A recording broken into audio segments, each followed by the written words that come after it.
My name is Daniel, and the day my mother cut me out of her life insurance, she didn't even have the decency to look me in the eye. She just slid a stack of papers across the kitchen table, told me to sign where the yellow tabs were, and said, "It's better this way, Daniel. You were never reliable." That word hit harder than the betrayal itself. She said it like I was some burden she finally found the courage to get rid of. I remember staring at her, wondering how a mother could choose favorites so openly, wondering how she could hand everything to my brother Eric as if I didn't even exist. But what none of them knew, not my mother, not Eric, not the vultures in our extended family circling the estate, was that the one person who ever believed in me had already left me something they couldn't touch, something they never even suspected. This is the story of how I went from being erased from my own family to uncovering the secret $47 million my father hid in my name.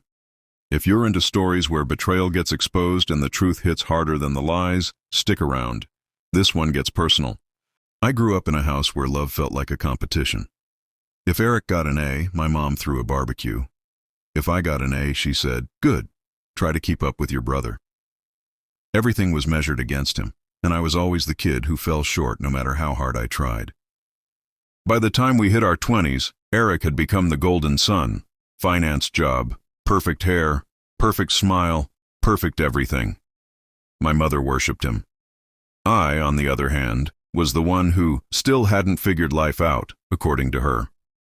Never mind that I worked 2 jobs, paid my own bills, and stayed out of trouble. None of that mattered. Perception did. When my mom called me over that day to discuss family matters, I actually thought she wanted to reconnect. I walked into the house with hope. I walked out feeling like I'd just been erased from my own bloodline.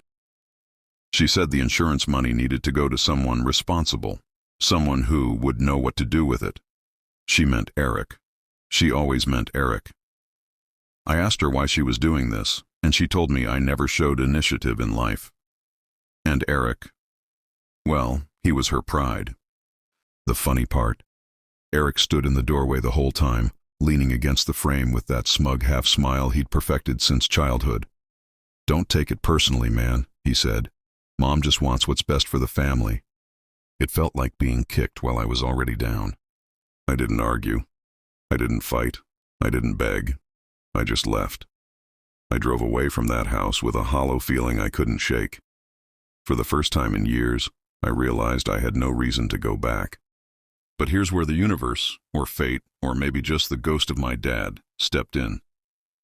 2 weeks after being written out of my mother's life, I got a call from a law firm I didn't recognize. The woman on the phone said her name was Ms. Ramirez, and that she was handling a confidential matter regarding the estate of your late father. My heart dropped. I hadn't heard anything about my dad's estate in years. My mother always said there was nothing left. "Your father died with debts," she told me. "There was nothing to inherit." I believed her. Why wouldn't I? She said it with such conviction.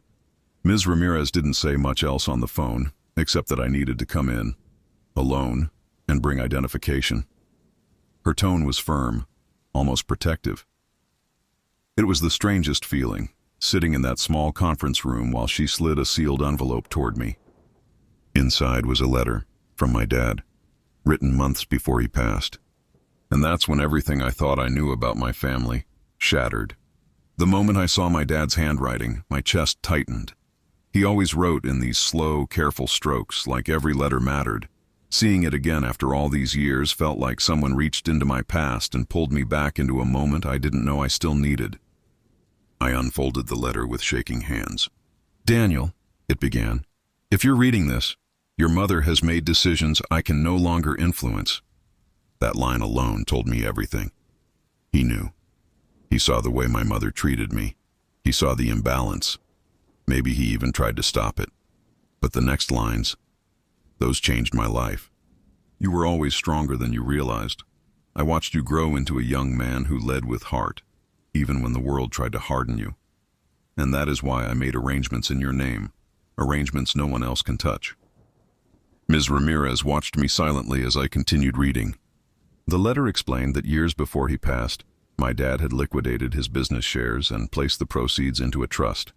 Not just any trust, a sealed trust with strict conditions. It couldn't be disclosed to anyone, not even my mother, and I wouldn't be notified until after I turned 30. I was 32 when Ms. Ramirez called. "I wanted you to have something that reflects your worth," he wrote. "You deserve a life built on your own terms, not the ones others force on you." By the time I reached the end of the letter, my eyes were burning. Ms. Ramirez let the silence sit for a moment before she finally spoke. "Your father loved you very much, Daniel. He wanted to ensure you had protection, independence, freedom." I swallowed hard. "How much is the trust worth?" She hesitated just slightly, enough for my stomach to twist, then said the number like it was a normal Tuesday. $47 million. I didn't even breathe. I just stared at her, waiting for her to laugh or explain that I heard wrong. But she didn't. She just folded her hands and continued. "The trust is fully matured, fully liquid, and fully in your name. No one else can claim it. Not your mother, not your brother, not any other relative." For a long moment, all I could hear was the beating of my own heart. $47 million, sitting there, waiting for me, while my mother told the world my dad died broke, while she pushed the narrative that he left us nothing, while she used his memory as a prop to justify her favoritism. It took everything in me not to get angry right then. Not at my dad, never at him, but at the years of manipulation. The lies, the way she made me feel small while hiding behind grief she weaponized. Ms. Ramirez handed me another document. "Your father left instructions. He didn't want this money used for revenge. He wanted you to build a life you can be proud of." I nodded. "I will." And I meant it. At that moment, revenge wasn't even in my mind. I just felt free, like I could breathe for the first time in years. But life has a twisted sense of humor, because the moment I walked out of that law firm, sunlight hitting my face like a second chance, my phone buzzed. It was a message from my brother. "Mom says you're being dramatic. Stop ignoring her." I stared at the screen, feeling something shift in me. Something deep, something steady. For the first time in my life, I didn't feel like the lesser son. I felt like someone who finally knew the truth. And the more that truth settled in, the clearer the next step became. I wasn't going to run back. I wasn't going to explain myself. And I definitely wasn't going to let them rewrite the narrative again. This time, I had choices. And soon, they would learn what it really meant to underestimate me. When I woke up the next morning, sunlight spilling across my apartment floor, the trust felt unreal, like some dream I wasn't supposed to touch yet. I sat on the edge of my bed for a long time, staring at the wall, wondering how a single revelation could flip the entire weight of my life. But the reality settled in slowly. I wasn't powerless anymore. I wasn't the forgotten son. I wasn't the convenient scapegoat my mother shaped me into. I had options now, something my family never wanted me to have. My first instinct was to run. Not literally, but emotionally. To disappear, cut ties, and start over somewhere no one knew me as the disappointment. But as I was making coffee, a strange calm settled inside me. Disappearing would mean they still controlled the story. They would tell everyone I abandoned the family, that I couldn't handle responsibility, that I proved them right. And I wasn't going to let them have that satisfaction. Not anymore. Instead, I went to Ms. Ramirez's office again that afternoon. She greeted me with the same patient professionalism, though I could sense a hint of curiosity. "You have questions," she said without even waiting for me to speak. "Yeah," I admitted, "a lot." She sat back, giving me the space to breathe. "Your father set this up with meticulous detail," she explained.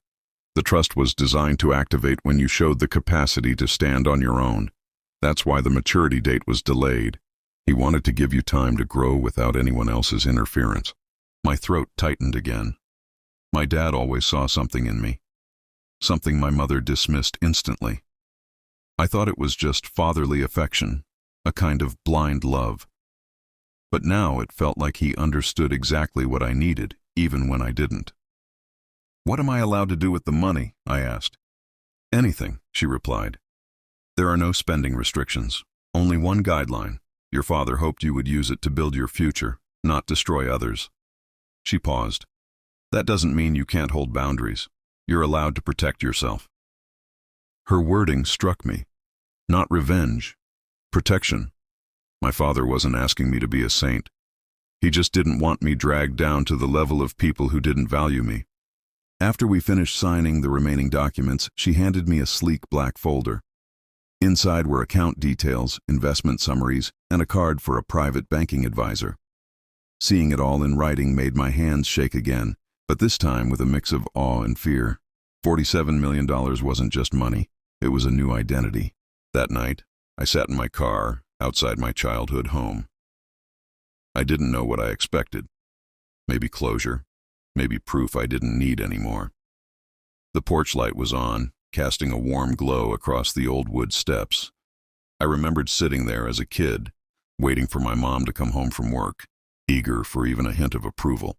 Now, I sat there as a man with enough wealth to buy and sell the entire street. But I didn't want to use it like a weapon. I just needed to understand why her love had always come with conditions. I didn't knock. I just sat and watched the windows. After a few minutes, the front door opened. My brother stepped out, phone in hand, and froze when he saw me. "Seriously?" Eric sighed. "Mom said you'd show up eventually."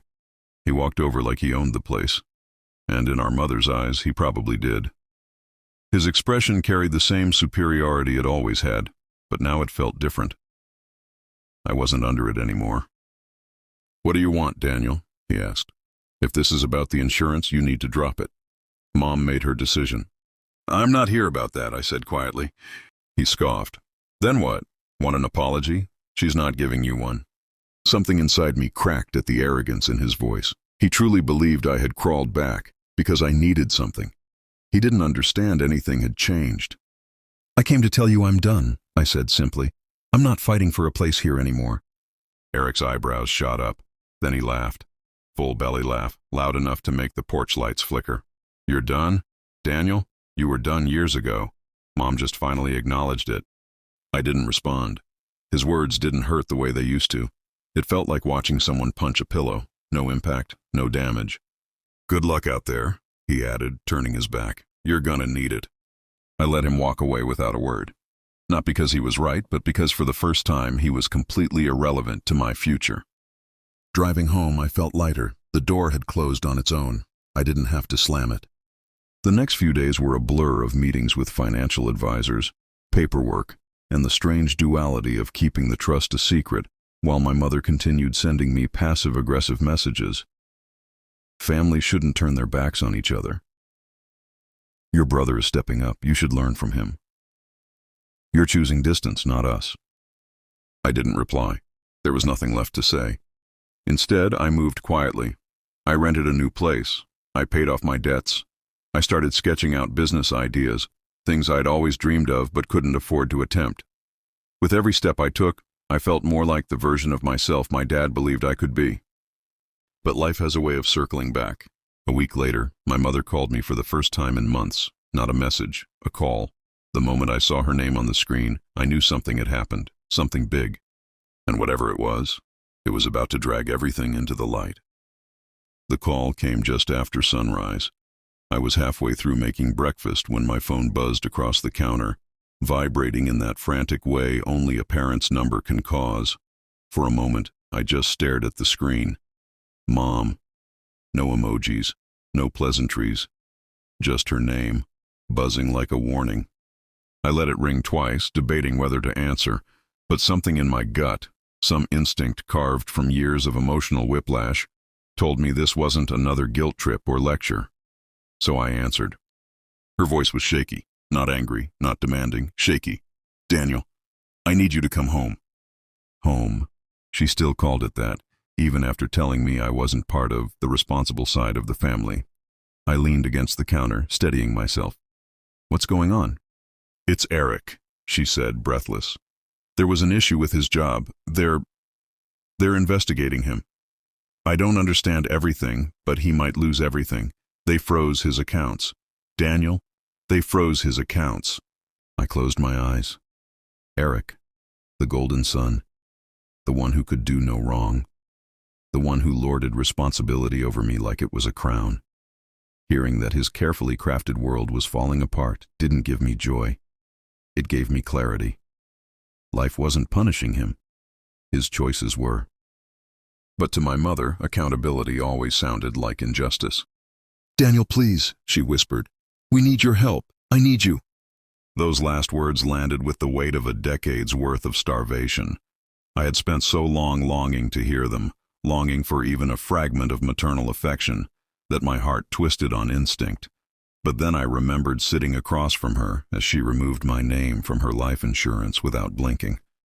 I remembered her telling people I was the unstable one, the unreliable one, the son who would never amount to anything. I inhaled slowly. I'll come by later, I said. She sounded relieved, too relieved. Thank you. Come as soon as you can. I hung up and stood there for a long minute, staring at the wall. She wasn't calling because she loved me. She was calling because she needed something. Probably money. And she assumed that since Eric was cut off, I must be worse off than him. She had no idea she was calling the only financially stable person in the family. I didn't rush. I took my time, cleaned up, got dressed, and drove over. When I arrived, the house felt smaller than I remembered, almost suffocating in its familiarity. My mother opened the door before I even knocked. Her eyes were red, puffy. Daniel, she exhaled, grabbing my arm in a way she hadn't done since I was a kid. Thank God. I followed her into the living room, where Eric sat slumped on the couch, elbows on his knees, staring at the floor like it had insulted him.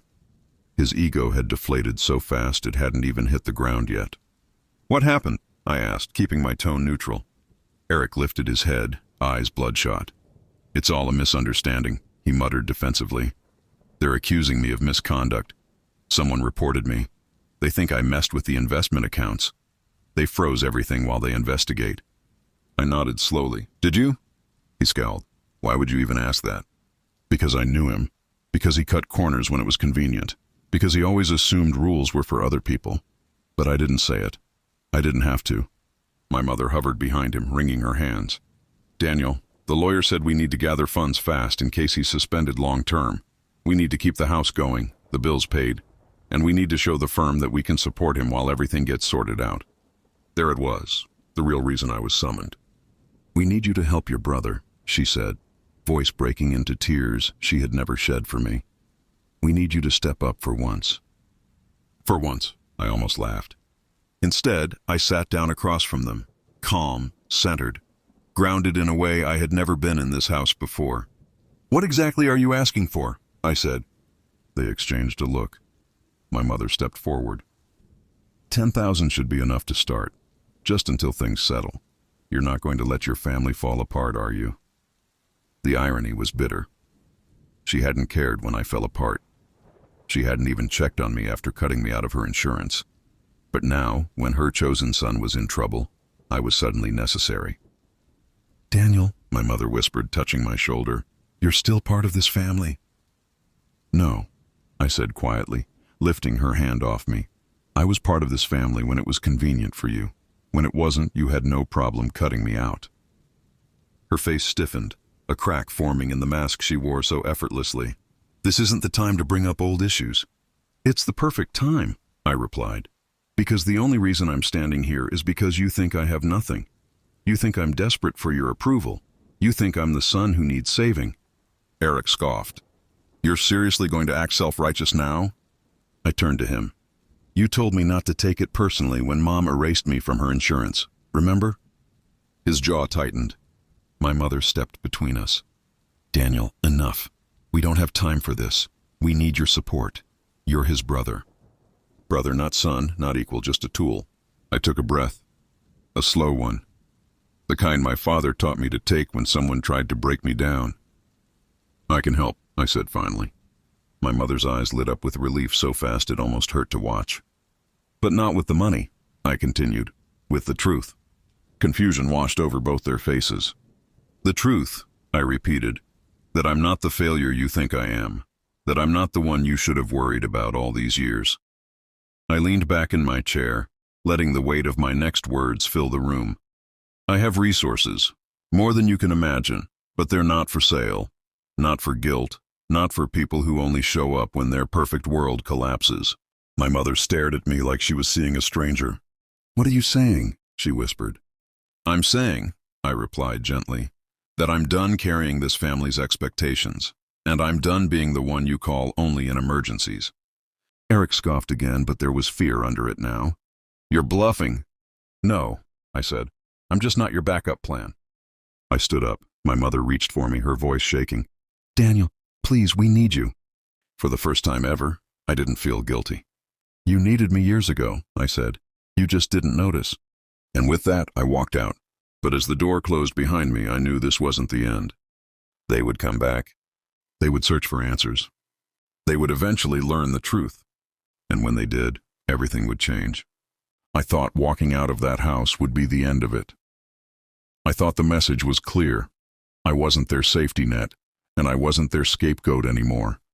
But entitlement doesn't dissolve overnight, and desperation has a way of growing legs. 3 days passed before the next knock came. I was in my new apartment, quiet, sunlit, miles away from that suffocating neighborhood, when someone banged on my door hard enough to rattle the hinges. I checked the peephole. My mother. She looked smaller than I'd ever seen her. Not physically. She was still the same woman whose presence could fill a room. But emotionally, she looked drained. Eyes swollen, lips trembling, hair pulled back like she hadn't slept. For a moment, the oldest part of me, the child who waited on that porch, wanted to open the door with open arms. But the man I'd become didn't move out of pity. I opened the door just enough to stand in the frame. Daniel, she whispered, please let me in. I shook my head. We can talk here. Her face fell a little, but she nodded. She wrung her hands the way she did whenever she was cornered. Eric's situation has gotten worse, she said. His firm suspended him. They're investigating every account he handled. We can't access his savings. The mortgage is overdue. The utilities are late. We need help. There it was again. Not, I'm sorry. Not, I realize how I've treated you. Not, I want to make things right. Just need, what about your insurance policies? I asked gently. You know, the ones you said needed to go to someone responsible. Her face went pale. Daniel, that has nothing to do with this. It has everything to do with this, I corrected. You made a choice. You cut me out. Her voice cracked. I didn't think you'd ever amount to. She caught herself, but too late. The truth had slipped. I took a slow breath. Exactly. She flinched, as if the word itself cut her. Daniel, I made mistakes. I know that now. I shouldn't have pushed you away. She waited for me to respond. I didn't. I'm your mother, she whispered, her voice breaking. You're supposed to help your family. Family helps each other, I said. You didn't help me, not once. She wiped her face with trembling hands. I'm asking you to forgive me. She wanted absolution without growth. She wanted comfort without accountability. She wanted me to solve her mess without acknowledging the years she created mine. Why now? I asked quietly. Because you're struggling, or because you think I still need your approval? Her silence was the only honest answer she'd given me in years. Mom, I said, soft but firm, what do you actually want from me? For the first time, she looked ashamed. I want $10,000, just until Eric finds a new position. Then we'll pay you back. I almost laughed, not with cruelty, but disbelief. $10,000 was nothing to me now. But everything in the way she asked proved she still saw me as the child who should sacrifice without question. I stepped back from the door. I can't give you that. Her composure cracked. Daniel, don't be cruel. Your brother is in trouble. Eric is always in trouble, I said. The difference now is he can't hide behind you. She stared at me with wet eyes full of shock and offense. Where did you even get money for this apartment? Did you take out loans? Are you mixed up in something? That's when I realized. She genuinely believed I was still the broken one. She had no idea she was talking to a man worth $47 million. No, I said peacefully. I'm doing fine, better than fine. She blinked, confused. But how? I almost told her. I almost said the words. Dad left me something. He took care of me when you wouldn't. He saw my worth when you refused to. But the second I imagined saying it, I understood why my father created the trust the way he did. He didn't want his generosity to become her lifeline. He didn't want my inheritance to turn into her leverage. He wanted me to choose my future, not finance the past. Daniel, she whispered, realizing I wasn't budging. You're really going to let your brother lose everything? He'll survive, I said. He'll learn, maybe for the first time in his life. And what about me? That question hit harder than I expected. She looked genuinely scared, vulnerable, human. I didn't want her to suffer. I didn't want revenge. I just wanted freedom from the script she forced on me. I'm not abandoning you, I said quietly. But I'm not rescuing you either, not from the consequences you helped create. She shook her head slowly. I don't recognize you. I met her eyes. For the first time, that's the point. She stood there a moment longer, searching my face for the obedient son she'd been able to break and bend and minimize. But he wasn't there anymore. Finally, she stepped back. If you won't help us, she said, voice brittle, then I don't know what we're supposed to do. You're supposed to grow, I said, just like you forced me to. She swallowed hard. Goodbye, Daniel. Goodbye, Mom. She turned and walked away, slowly, shoulders sagging under the weight of her world. I watched her go, not with anger, but with a quiet, solemn acceptance. Not every ending comes with closure. Sometimes the break is the healing. The next few weeks changed everything. I focused on building my own life, my own projects, my own peace. My father's trust became a foundation for my future, not a hammer for my past. And for the first time ever, I felt like I was living as myself, not as the version of me my mother defined. As for them, I heard through a cousin that Eric eventually found a job, lower paying, humbling, but honest. My mother downsized her home and moved into a smaller place. She never reached out again. Not out of anger, I think, but out of the painful awareness that I was no longer the son she could control. And I didn't need their approval anymore. I had something better. I had myself. If you're still here listening, thank you. Stories like this hit deep, and if you want more journeys of justice, healing, and unexpected power, stay with me. Trust me, there's another story waiting just around the corner, and you don't want to miss it.